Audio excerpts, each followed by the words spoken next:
బాబాయ్ గారు బాగున్నారా బాగాలేదా రాకపోతే రాలేదంటున్నారని చెప్పేసి సార్ అన్న నుంచి నన్ను పైనుంచి రాజమండ్రి నుంచి రైలు కింద నుంచి వచ్చేసాం అమలాపురం పెట్రోల్ వచ్చేసాం సార్ వస్తా మరి మీకు ఏమన్నా తీసుకురాపోతే మరి బాబులు పోతున్నారని చెప్పేసి బాలకృష్ణ బండి చిరంజీవి షర్ట్లు మహేష్ బాబు ప్యాంట్లు బ్రహ్మానంద కడ్డాలు తెచ్చాము.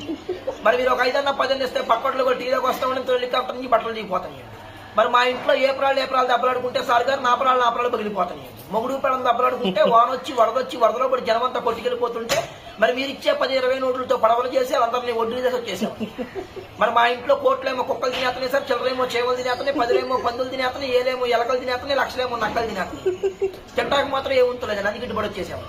మరి మొన్న కాక మొన్న మా ఇంట్లో పెళ్ళండి. పెళ్లికి ఏమేమి కూరగాయలు పెట్టామంటే వంకాయ తింటే వంగిపోతున్నారంటే, బీరకాయ తింటే బిసుకుపోతున్నారంటే, చిక్కుడుకాయ కూర తింటే చిక్కుపోతున్నారంటే, ములక్కాయ తింటే ముదిరిపోతున్నారు, గోంగూర తింటే గోక్కుంటున్నారు, బెండకాయ తింటే బెండి వస్తున్నారు, చికెన్ తింటే చచ్చిపోతున్నారు, మటన్ తింటే మటర్ అయిపోతున్నారు అని చెప్పేసి లడాయి సారు బడాయి పప్పు ఏంటి రేసి కెసనాలు పోసి పెట్టేసాము.